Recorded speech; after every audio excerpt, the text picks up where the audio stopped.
This is Ben Davidson. Subscribe to Sporting Icons. Okay, so Ariel Helwani done a podcast interview here on YouTube, and I'll put a link to it in the description box. Please go check it out, with Francis Ngannou, which will be a week post the brutal knockout loss to Anthony Joshua. Good interview. Ariel, of course, is very good at his job. Francis Ngannou, as always, comes across as a really cool, likeable guy. Now, the bits that I weren't too keen on was the impression that I got. Again, if you haven't watched it, please do. And if you have watched it, let me know. Do you have the same impression that Francis Ngannou was leading us down the path of the reason why he lost to Anthony Joshua? It wasn't because Anthony Joshua is at the top of his end of his own discipline of boxing that Francis Ngannou is not, but because Francis Ngannou potentially got drugged. Because he was sabotaged in some kind of way. Now, let me know what you think, because that seems to have been the impression that I got, which is very, very reminiscent of Deontay Wilder and his excuses as to why he got back from pillar to post and stopped by Tyson Fury, right? Even to the point he was showing footage of Tyson Fury's floppy gloves, which happened in the first fight when Tyson Fury did not knock out Deontay Wilder, but somehow merged it into the second one. Just reaching for excuses.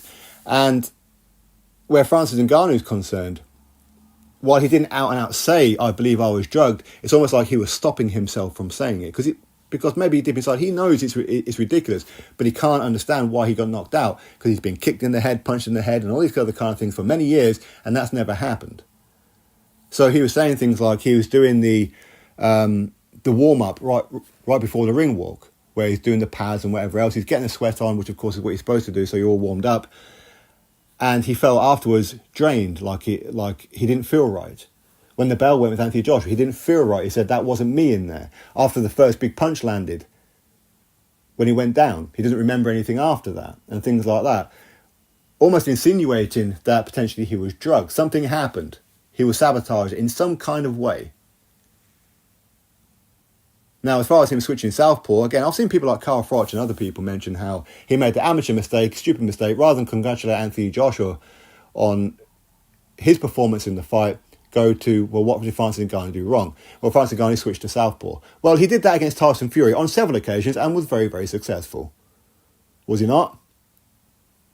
So why is it they don't mention that part? Because he did it with Anthony Joshua, and Anthony Joshua immediately done what he was supposed to have done. What Anthony Joshua had done to Francis Ngannou is what Tyson Fury was supposed to have done to Francis Ngannou.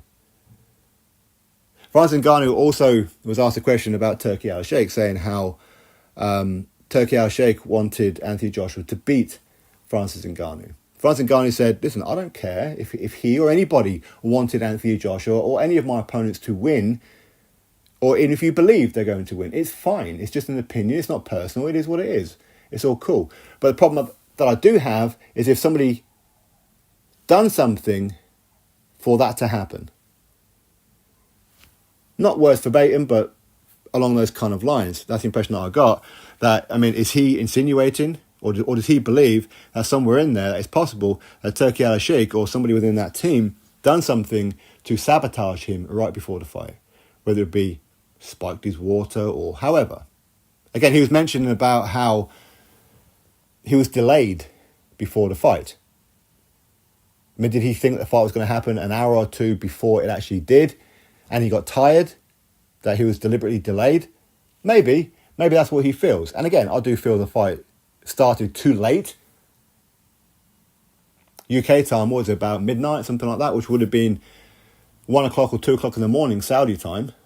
That is too late. Now, are they doing that just to try and get as many of the American audience in there, who, of course, on time zones are a few hours behind? Maybe get more of them with their eyes on the TV. Maybe that's why they've done it. Same with when Francis Ngannou took on Tyson Fury. So again, that delay of fighting late is the same situation what happened with Tyson Fury, but it wasn't a problem in that fight. So why is it a problem with Anthony Joshua? Anthony Joshua walked to the ring after Francis Ngannou, so he would have also been delayed. The bell went at the same time. It's not like Joshua was out there fighting an hour or two beforehand and Francis Ngannou was being held back. No, not at all. Okay, they both got to the ring within minutes of each other. Did Turki Al-Sheikh or somebody somewhere delay him? Who knows? I don't know. But if they did, then Anthony Joshua was also delayed. Francis Ngannou being drugged. Well, Francis Ngannou is ranked in the top 15 of the WBC, or at least he was after the Tyson Fury fight, ranked number 10, where if you're ranked there, as per WBC rules, then you have to be part of the WBC clean boxing program. In other words, VADA tested. Yes, that means PEDs, that means drugs, that means right the way through Francis Ngannou's camp, he would have been randomly tested. And immediately after the fight.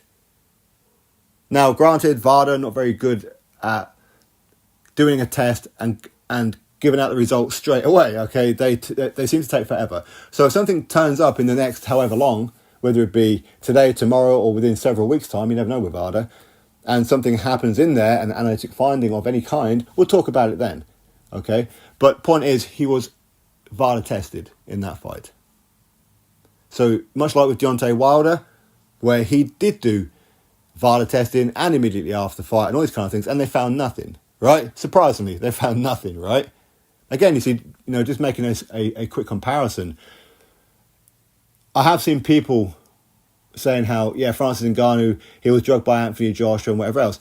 And some of these same people would have probably been saying, no, Tyson Fury did not drug Deontay Wilder. Deontay Wilder's come up with excuses. Now they're kind of flipping the script because they like Tyson Fury, they don't like Anthony Joshua.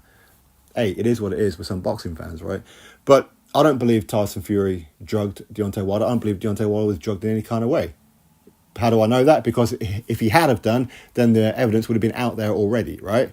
Much like I don't believe Francis Ngannou was drugged either. If, of course, that is what he believes. But again, we have to wait for the VAR test, to be fair. So it's just a bitter pill for him to swallow. Yeah, he got knocked out. Listen, he can be kicked in the head, punched in the head, elbowed and whatever else. And yeah, okay, he may not have been in trouble before. But you're fighting a guy who's at the top of his game in his discipline, throwing punches. Not a mixed martial artist who's good at throwing punches, good at kicking, good at grappling, good at all these other things. Because you can't be the master of every single one, where a boxer can be the master of that one discipline. Because you don't have to worry about kicking, you don't have to worry about grappling and throwing punches on the ground or getting hit while you're on the ground. He or she doesn't have to worry about that. It's just punches. Okay? When you go down, you get counted. You have 10 seconds to get back up again. MMA, you go down, you've got some dude jumping on top of you, landing more big shots on you. It's totally different. Totally different. It's like a tennis player entering the world of ping pong, or a rugby player entering the world of football. It just doesn't work. It doesn't work. And that's why Francis Ngannou got knocked the fuck out. Because he met somebody who came to win and came to knock him out. Didn't help Francis Ngannou's cause that he said that he felt or heard that Anthony Joshua was chinny, and we'll soon find out if he is. Turns out, other way around, right? It's a brutal knockout victory. And there'll be memes and God knows what, unfortunately for Francis, going around about that. And it will be there forever. And it will give other potential boxers, opponents of the mixed martial art world, however, confidence knowing that Francis Ngannou can actually be knocked out. Because Anthony Joshua had done what he was supposed to have done. He restored balance to the force when it comes to boxing and mixed martial arts. Mixed martial artists cannot enter the world of boxing and become world heavyweight champion. It can't happen. Unless, of course, you're given a out of the blue voluntary and you land a big punch. Yes, every fighter's got a puncher's chance. But that's all they've got. Could a boxer enter the world of mixed martial arts and become champion? Unlikely. Very unlikely. But there's more chance of that. How do we know? Because a guy like Brock Lesnar, who did have a bit of a wrestling background, of course, but fake WWE stuff, right? Went into their world and became champion. So that's more likely to happen. But again, very, very unlikely that Anthony Joshua or Tyson Fury or a Wilder or an Usyk or anybody can enter the world of mixed martial arts and become world champion.